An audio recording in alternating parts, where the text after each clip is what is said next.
The Korthak battlehound's jaw could crack starship hull plating. Its 6 eyes glowed like weapon targeting systems, and when it snarled, even seasoned hegemony warriors took a step back. Dr. Jimena looked at it and yawned. Seriously? She adjusted her diplomatic jacket and glanced around the hegemony war chamber. This is your intimidation strategy? A big, angry dog? War Commander Thexkar's mandibles clicked with irritation. The massive, crustacean-like alien had arranged this little demonstration specifically to break the humans' insufferable confidence. 3 cycles of negotiations, and she still acted like the hegemony's military might was some kind of joke. The Korthak are apex predators from the death world of Morthek, Thexkar growled through his translator. They have served as our war beasts for 800 standard years. Nothing in the galaxy hunts them. Uh-huh. Jimena pulled out her personal tablet and started scrolling. Death world. Right. What's the gravity there? 2.3 standard. Atmospheric pressure? 1.8 with 15% methane content. And the native prey species max out at what? Maybe 200 kilos? Jimena didn't look up from her tablet. Let me guess. Mostly herbivores, some basic pack hunters, nothing with proper tool use. The warhound took a threatening step forward, its claws scraping against the metal floor. Saliva dripped from its fangs, sizzling where it hit the deck plating. Councillor Velthresh leaned forward from her observation platform. The spider-like alien's 8 arms gestured dramatically. Human, you are either remarkably brave or remarkably stupid. That creature could tear you apart in seconds. Could it, though? Jimena finally looked up, her brown eyes completely calm. I mean, theoretically, sure, but that's not really how predator psychology works. She took 3 casual steps toward the Korthak. The creature's growl shifted pitch, not deeper, but higher, almost uncertain. See, here's the thing about apex predators, Jimena said conversationally, as if she wasn't standing within striking distance of a creature designed for war. They get to be apex because they're smart. They know when something's prey, and they know when something's... She tilted her head, studying the warhound. Something else entirely. Captain Solomon's voice crackled through her comm unit. Jimena, the bioscanners are going crazy down here. What are you doing up there? Just having a chat with our new friend? She reached into her jacket pocket. Every weapon in the chamber swiveled toward her. Easy there, War Council. I'm just getting my whistle. She held up a small, carved bone instrument. This is made from a femur, by the way. Thought you might appreciate the craftsmanship. Thexkar's compound eyes narrowed. What manner of creature did you harvest that from? Oh, this old thing. Jimena's smile was perfectly innocent.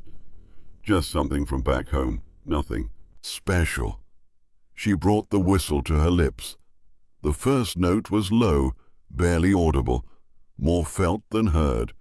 It seemed to resonate through the chamber's metal walls, through the deck plating, through the very bones of everyone present. The Korthak battlehound whimpered, not growled, not snarled, whimpered. It backed away from Jimena, its 6 eyes wide and suddenly very, very alert. Its ears flattened against its skull and its tail, a tail that had never shown submission in 8 centuries of warfare, tucked between its legs. That's impossible, Velthresh whispered. Jimena lowered the whistle. You know what I love about the galaxy? Everyone thinks they know what scary looks like. She gestured toward the cowering warhound. But scary's relative. This guy here. He's used to being the biggest, meanest thing in the room. Top of the food chain on a nice, predictable death world with clear rules. She started walking toward the chamber's main viewport, which showed the vast star field beyond the hegemony flagship. The thing is, Earth doesn't really do clear rules. See, we've got this concept called an ecosystem. Everything eats everything else in the most creative ways possible. And humans? She turned back to face the increasingly nervous alien council. We didn't fight our way to the top of the food chain. The whistle rose to her lips again. We made friends with everything that was already there. The second whistle was different, sharper. It carried harmonics that seemed to vibrate in frequencies the hegemony's audio equipment couldn't quite capture. Somewhere in the depths of the flagship, something answered. Multiple somethings. Ambassador Collins' voice came through the comm channel, and she sounded remarkably calm for someone reporting what should have been impossible news. Command, we're getting responses from the xenobiology labs. The Earth specimens are, well, they're not specimens anymore. Thexkar's mandibles clicked rapidly, the crustacean equivalent of nervous laughter. The research facility is 15 decks down and behind quantum lock containment fields. Was behind quantum lock containment, Collins corrected. The locks are still functional. The doors, however, appear to have been politely opened from the inside. High Arbiter Zandok spoke for the first time, his voice carrying the authority of someone who'd ruled star systems. Explain now. Well, sir, it turns out Earth Ravens are significantly smarter than our intelligence reports indicated. Apparently they've been watching the security protocols for weeks, learning them, and they've been teaching the other Earth creatures. Jimena smiled. Corvids are excellent teachers, very patient. They'll spend hours showing their friends how to solve puzzles. The sound of approaching footsteps echoed through the corridor outside the war chamber, except they weren't footsteps exactly. Some were too heavy, some were too light. Some involved claws clicking against metal decking, and some didn't sound like feet at all. Dr. Kixmerrill, the hegemony's chief xenobiologist, burst through the chamber doors. Their species had evolved past most physical limitations, existing as pure energy within a crystalline matrix, but somehow they still managed to project panic. The Earth creatures, they announced without preamble. They're not what the humans told us they were. What do you mean? Velthresh demanded. I mean, the harmless domestic companion designation appears to have been a massive categorical error. Kixmerrill's crystalline form pulsed with agitated light patterns. I've been running genetic analysis on the specimens, and the predator-to-prey ratios are completely inverted from every other known ecosystem. Jimena was still smiling that perfectly innocent smile. Oh, did we forget to mention, Earth's got this thing called domestication. It's sort of like military alliance, except cuter and with more belly rubs. The footsteps in the corridor were getting closer. War Commander Thexkar looked at his cowering warhound, then at the human who'd reduced his apex predator to a nervous wreck with nothing but a whistle, then at the readings on his tactical displays that showed containment breaches throughout the ship.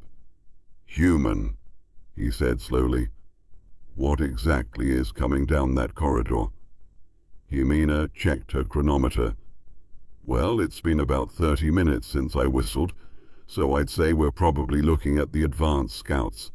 Ravens first. They like to assess tactical situations. Then maybe some of the canids, because they're good at crowd control. The felines will wait until they understand the social dynamics. She paused thoughtfully. Oh, and Captain Solomon probably released Kodiak by now. He gets cranky when he's kept waiting, and you really don't want to see a cranky Kodiak. "What?" Councillor Vel Thresh asked very carefully. "Is a Kodiak." But that wasn't the shocking part. The first Raven arrived like a shadow with opinions. It perched on the war chamber's tactical display, cocked its head at the assembled hegemony leadership, and made a sound that somehow conveyed both amusement and judgment. Then it started systematically dismantling the holographic projector with its beak, not randomly, but with the precise methodology of someone who understood exactly how the technology worked. "Shoo!" War Commander Thexkar waved his massive claws at the bird. "Remove this pest." The Raven fixed one black eye on him and made a noise that sounded suspiciously like laughter. 3 more Ravens flowed through the ventilation system.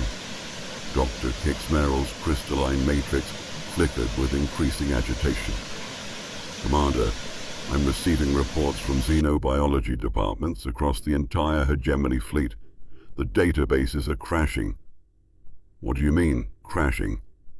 "Every professor in the Armada is simultaneously running emergency searches on Earth fauna classifications. The servers can't handle the traffic." Kixmerrill paused, their light patterns shifting to deep purple. "Also, we may have made a significant error in our threat assessments." Councillor Velthresh's 8 arms gestured frantically as she tried to access her own data terminals. "What kind of error?" "The kind where we classified a planet full of apex predators as harmless domesticated companions, and then invited them aboard our ships." Dr. Jimena was watching the Ravens with obvious pride. "Oh, good. They found the technical manuals. Ravens love reading. Well, not reading exactly, but they're fantastic at pattern recognition. Give them a few minutes and they'll have your entire security grid mapped out." One of the Ravens had indeed found something interesting in the holographic display's memory banks. It cawed once, a sharp, commanding sound, and suddenly every screen in the war chamber flickered to life, displaying detailed schematics of the flagship's layout. "How is it doing that?" High Arbiter Zandok demanded. "Touchscreens," Jimena explained helpfully. "Turns out Corvids have excellent fine motor control. Plus, they've been watching your crew for weeks. They know which buttons do what." The largest Raven, clearly the one in charge, began tapping specific locations on the schematic with surgical precision. Each tap highlighted a different section of the ship: armory, life support, communications, navigation. Captain Solomon's voice crackled through the comm again. "Jimena, I've got good news and bad news." "Hit me with the bad news first." "The bad news is that Kodiak got bored waiting and decided to explore the ship on his own." War Commander Thexkar's compound eyes went wide. "And the good news?" "The good news is that he hasn't eaten anyone yet. He's just been following the scent trails through your cafeteria systems, looking for fish." "We don't serve fish," Councillor Velthresh said weakly. "Yeah, that's what's got him confused. He keeps tearing apart your food dispensers, trying to figure out where you're hiding the salmon." Dr. Kixmerrill's light patterns had shifted to deep red. "How large is this Kodiak exactly?" Jimena considered the question. "Well, he's not the biggest brown bear I've ever met, but he's probably around 800 kilos, maybe 900 when he's had a good meal." The silence in the war chamber was deafening. 800? Velthresh's voice cracked. "Kilos? Oh, that's nothing. You should meet his cousin back on Earth. She's pushing 1200. Jimena watched the Ravens complete their tactical analysis. "But don't worry about Kodiak. He's very gentle, unless he thinks you're threatening his family, in which case he can run 40 kilometers per hour and has claws that can shred tree trunks." The chamber's main doors suddenly buckled inward. Not damaged, not forced, buckled, as if something impossibly strong had simply pushed against them to see what would happen. A low rumble echoed through the corridor beyond, a sound that seemed to come from everywhere at once. "That's not Kodiak," Jimena said, consulting her chronometer again. "He's still 3 decks up, probably trying to figure out your replicator technology." She paused, listening. "That sounds like the Pack." "Pack?" Thexkar's mandibles were clicking so rapidly they sounded like machine gun fire. "Wolf-dog hybrids. Ambassador Collins' security detail. They're very professional. Excellent at perimeter control and crowd management." The rumbling sound was joined by others, clicking, padding footsteps, something that might have been purring if purring could sound like a diesel engine idling. "How many Earth creatures did you bring?" High Arbiter Zandok asked, and his voice carried the tone of someone who was beginning to understand that he'd made a terrible mistake. "Oh, just a few, maybe 30 or 40 per ship, nothing excessive." Jimena's smile widened. "We believe in cultural exchange." Dr. Kix Merrill's crystalline form was now strobing with panic. 30 or 40? Per ship? There are over 200 vessels in this armada. Math was never my strong suit, but that sounds about right. The tactical ravens had completed their work. The lead raven looked directly at Jimena and gave a single, sharp caw, clearly a status report. "Excellent work," she told the bird. "Tell the others they have full tactical authorization." The raven cawed again, and suddenly the chamber's communication systems came alive with a sound that had never before been heard in hegemony space, a coordinated howl that seemed to originate from every deck, every corridor, every ventilation shaft in the entire fleet. It was answered from 200 other ships. War Commander Thexkar looked at his readings and discovered that his legendary composure was more fragile than he'd thought. The containment fields across the entire armada are being systematically disabled. From the inside, Velthresh added, her voice barely a whisper. "Oh, that'll be the ravens sharing intelligence with the other corvids. They're very good at teaching." Jimena began walking toward the buckled doors. "You know, in hindsight, maybe you should have asked us what Earth creatures are actually capable of before you decided to use them as psychological warfare props." The doors finally gave way. What flowed through them wasn't an attack. It was a parade of evolutionary impossibility. Sleek predators moved with liquid grace beside creatures built like living siege engines. Birds of prey perched on the backs of wolves that moved like shadows, while something that looked like a small dinosaur observed everything with the calculating intelligence of a chess master. At the front of this impossible menagerie, a golden eagle landed on Jimena's outstretched arm. "Artemis," she said fondly, "I was wondering when you'd show up. How are Captain Solomon's scouting reports?" The eagle made a series of sharp vocalizations. "Interesting. So you've identified all the weapon systems, mapped the command structure, and established communication protocols with the other ships." Jimena nodded approvingly. "And Kodiak?" More vocalizations. "Still looking for fish? Poor thing. We'll have to explain to him that not every species evolved near oceans." High Arbiter Zandok watched this casual conversation between human and raptor with the expression of someone whose world view was crumbling in real time. "You can understand what it's saying?" "Not exactly, but we've worked together for years. You pick up the basics." Jimena scratched Artemis behind the head. "Besides, body language is pretty universal among predators. Speaking of which..." She brought the bone whistle to her lips again. This time, the note was different, longer, more complex. It carried harmonics that seemed to resonate with something deeper than sound, something that spoke directly to the part of the brain that remembered when survival meant knowing which sounds meant safety and which meant run. The response was immediate and overwhelming. From every corner of the hegemony fleet came answering calls, howls and roars, chittering and screeching, sounds that no database had catalogued because no one had thought to ask what Earth's domestic animals sounded like when they were talking to each other across the vast distances of space.